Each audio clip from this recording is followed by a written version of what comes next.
돈이 있는 곳엔 생각이 다른 세력끼리 끊임없이 머니게임을 하잖아요. 그러니까 시장은 복잡해도 생각은 아주 단순하게 정리할 필요가 있다고 보여져요. 뭐 올해는 예측보단 그냥 대응을 하세요.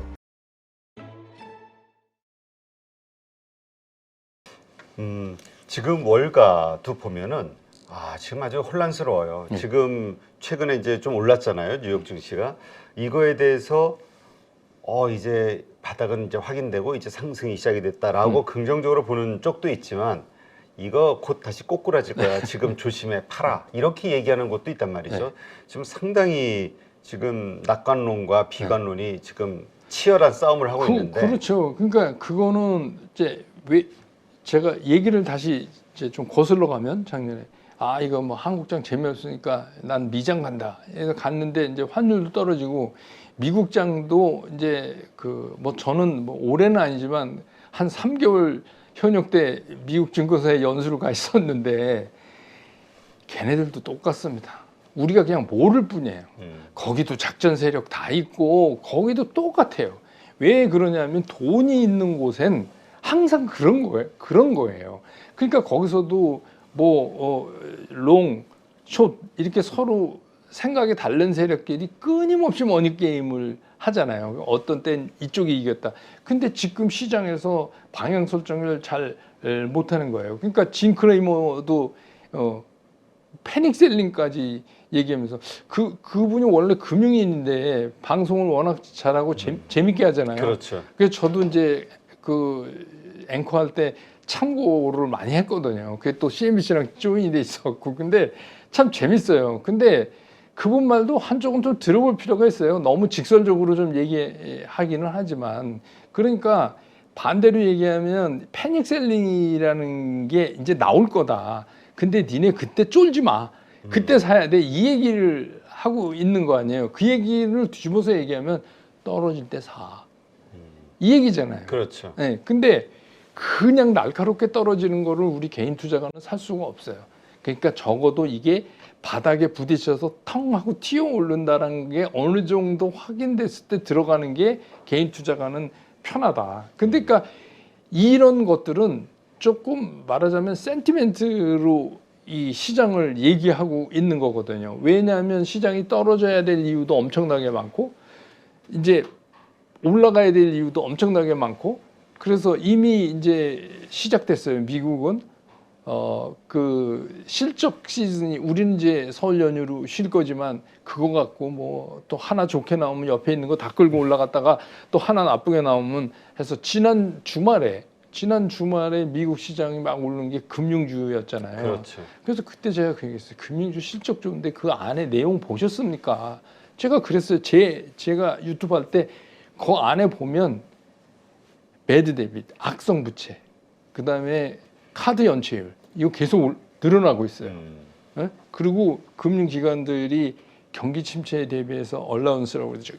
준비금 같은 거를 많이 쌓기 시작해서 이게 나쁜 시그널이다. 지금 얼마가 지금 됐다 이게 중요한 게 아니라 그러니까 똑같은 사안도 보면 지금 오르고 내릴 이유들이 엄청나게 많기 때문에 결국 시장은 아까 말씀드린 대로 그렇게 움직일 거다.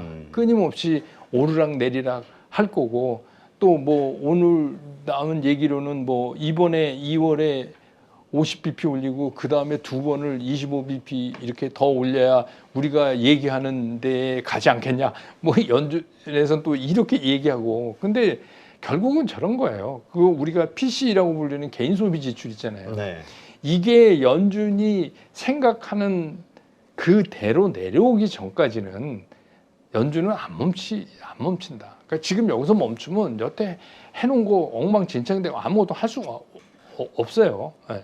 그러니까 뭐 어제 시장 같은 경우는 이제 초반에 지난주부터 일본은행에서 그냥 인포멀하게 흘러나왔어요. 이번에 일드 커브 컨트롤 늘린다 뭐 이래니까 이제 좀 쫄은 거죠. 그렇죠. 근데 이제 오후에 그냥 동결되니까 이제 조금 이제 살아나고 뭐 그렇게 된 거죠. 그러니까 올해는 그런 이벤트들이 계속 물려 있어요. 음. 그러니까 그거 따라서 시장이 이렇게 움직여 가는데 전체적으로 큰 의미로 보면 우리가 제일 경계해야 되는 경기 침체라는 자극은 상반기를 계속 시장을 때리다 보면 하반기에는 좀 둔해진다. 그리고 하반기쯤 가면 아까 제가 말씀드린 PCE 같은 게 상당 부분 떨어져서 연준이 생각하는데 근접할 가능성이 있어요. 그러면 이제 시장이 좀 먼저 움직인다 하면 폭발적으로는 못 가요. 왜? 수요가 없으니까. 그렇지만 그때부터는 좀 살아날 수 있다. 이렇게 보셔야 되고, 아까도 말씀드렸지만 제일 중요한 건 그래서 시장이 뭐 낙관론이냐 비관론이냐 이렇게 하시지 말고 올해는 예측보단 그냥 대응을 하세요. 내리면 내리면 난 이렇게 하고 오르면 난 이렇게 하고 그거를 딱 짜놓고 그대로 움직이시는 게 올해는 더 현명한 것 같다. 네. 일단 그 월가에서도 다 투자의 구루들, 그러니까 네. 대가들도 막 서로 생각이 다르단 말이에요. 그래서 왜 같은 데이터, 같은 현상들을 보면서 왜 저런 정반대의 이야기들을 할까? 말만 하는 게 아니라 또 자기들 돈을 그렇게 반대 포지션에 서로 투자를 하는 거잖아요. 네. 그래서 그들의 가장 큰 그 비관론이 됐든 네. 그다음에 낙관론이 됐든 그들의 가장 큰 논리가 무엇일까? 이런 게 좀 궁금하긴 하더라고요. 이런 오른다고 보는 사람들의 논리. 오른다고 보는 사람들은 되게 간단한 거예요. 다 반영됐다. 선반영. 다 반영됐고 금리도 거의 고공권에 갔다. 뭐 여기서 조금 더 올려봤자 고공권에 갔다. 그렇게 되고 또 한 가지는 경기 침체 때문에 연준이 못 견딜 거다. 이거는 뭐냐면 그 수십 년 동안 해온 연준의 행태 때문에 그래요. 문제만 생기면 연준이 해결했잖아요. 어떤 그렇죠. 수를 쓰든지. 그래서 이번에 뭐 파월이라고 당신이라고 뭐 변수 있어? 약간 이런 거죠. 그런 거 하나고. 낙관론이 반대되는 비관론은 이런 거죠. 아직 시작도 안 했다. 그러니까 금리는 급하게 작년에 올렸지만 금리가 여기서 추가적으로 더 올라가는 것보다 더 중요한 건 얼마나 그 금리를 유지시키는 기간이다. 그 기간 동안 우리가 굉장히 힘들 거다. 그러니까 그러고 나서 구체적으로 경기 침체라는 수치들이 우리한테 막 들어오기 시작할 때 그때 시장이 어떻게 건드릴 거냐. 그러니까 지금 우리가 경험했던 것보다 더 추가적인 하락은 있을 수 있다. 이렇게 보는 거죠. 네, 그렇군요. 자, 그렇다면 이러한 것들 가운데서 우리가 이제 말씀하신 대로 그러니까 양쪽의 스탠스, 한쪽에 베팅을 하는 게 아니라 양쪽의 논리를 보면서 그때 상황에 맞게 사고 팔고를 네. 해 나가자. 네. 이렇게 말씀하셨는데, 근데 이제 한편으로 두려운 게 뭐냐면은 왜 그게 뭐라 그러죠? 그 무슨 그 안 좋은 기억에 의한 그 실수라고도 하잖아요. 당연히 내려갈 거라고 생각해서 이 정도 고점에서 딱 팔았는데 쭉 올라갈까 봐. 요거를 두려워하시는 분들이 있거든요. 그러니까 이제 제가 말씀드린 게 내가 이 정도는 고점이다라고 생각하는 기준이 뭐냐는 거예요. 그냥 느낌상 이건 안 된다는 거예요. 올해는. 그러면 구체적으로 한번 생각해 보세요. 5일 이동평균을 깨고 내려왔고 10일도 깼고 20일도 깼고 그리고 역배열이 됐다.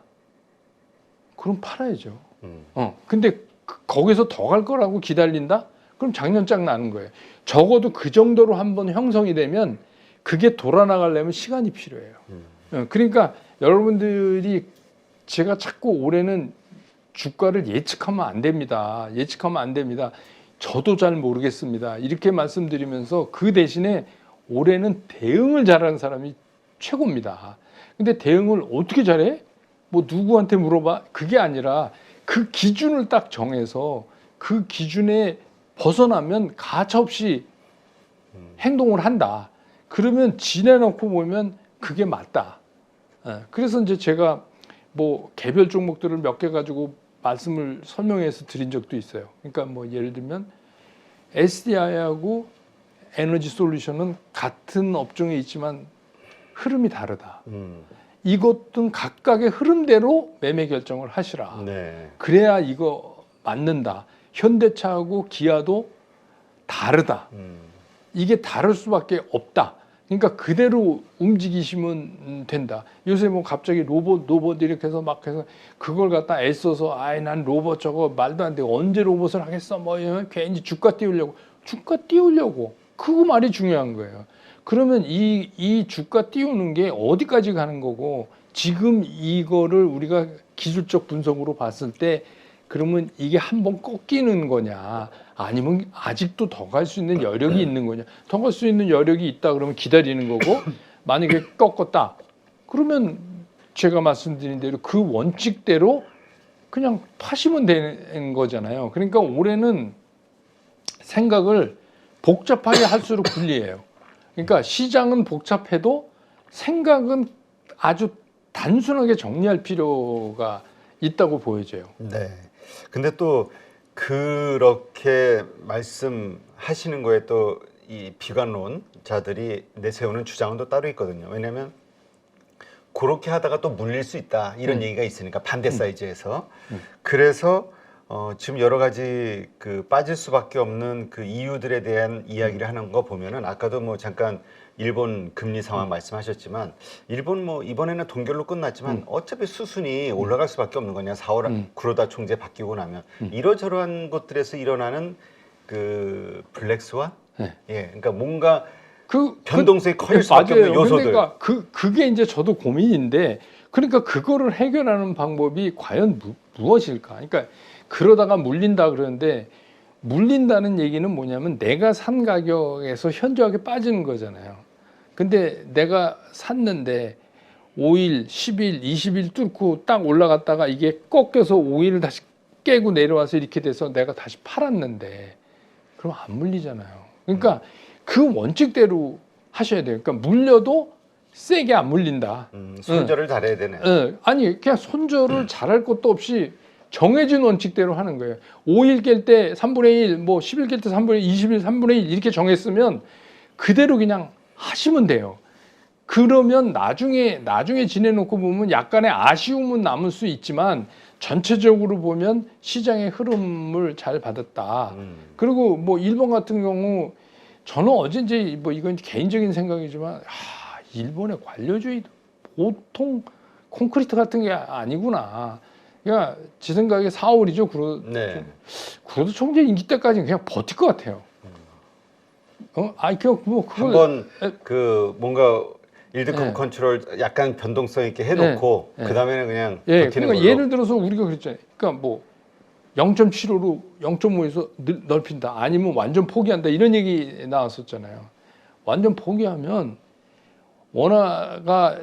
엔화가 강세가 되고 잠깐은 그럴 수 있지만 그 다음에 이제 수출이 안 될 거 아니에요. 그렇죠. 그러니까 일본도 지금 뭐 이러지도 저러지도 못하니까 어떻게 보면 동결한 게 그냥 궁여지책이지 이게 해결을 한 게 아니거든요. 그렇죠. 네, 그러니까 지금 이제 그러면 예를 들어서 지금 대표님 말씀대로 뭐 다음 달에라도 일본이 일드커브 컨트롤 폭을 확대시켰다. 그럼 뭐 크게는 안 해도 뭐 예를 들어서 한 0.75 정도로 좀 했다.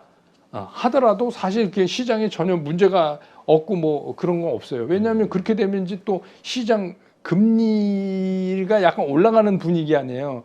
그러면 이제 시장 금리는 죽어라고 막 0.8 막 이렇게 밀어 올릴 거 아닙니까? 그러면 제일 문제가 뭐예요? 채권이죠. 그렇죠. 그러면 이제 BOJ가 채권 시장에 또 개입해야 돼요.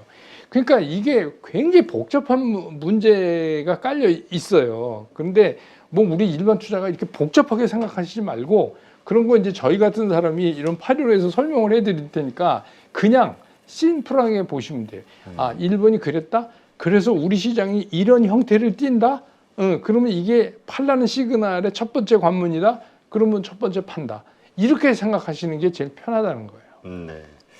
자, 지금 그러한 가운데서 이제 그 테슬라의 주가 방향을 놓고 이 증시의 어떤 전망을 이렇게 대입하는 분들이 좀 늘고 있는 것 같아요. 그리고 이제 테슬라에 이어서 애플의 주가 움직임이 어떻게 될 것이냐에 따라서 또 변동성이 커질 수 있다. 그게 이제 그 소위 말하는 특히 뭐 미국에서 시가총액 포션도 크지만 우리나라 분들이 제일 많이 가지고 있는 1, 2위예요. 테슬라하고 애플이. 그렇기 때문에 이제 심리적으로 우리가 더 그렇게 보게 되는데, 저는 이제 미국 시장도 똑같이 보는 거예요. 미국 시장도, 미국에도 뭐 똑같이 뭐 낙관론자도 있고 비관론자도 있고 뭐 그렇게 됐으니까, 제 얘기가 그거죠. 테슬라가 엄청 빠져서 어떻게 이렇게 싸질 수가 있냐. 그러니까 물론 이제 분할을 했지만 뭐 천슬라 얘기하다가 어떻게 이 모양이 될 수가 있냐라고 생각하지만, 이 모양이 된 게 중요한 게 아니라 얘가 다시 올라갈 수 있는 시그널을 시장에서 주고 있느냐가 중요한 거죠. 그렇지 않으면 그때까지는 기다리셔야 돼요. 저는 그렇게 생각해요. 네. 그건 뭐 애플도 그렇고. 네.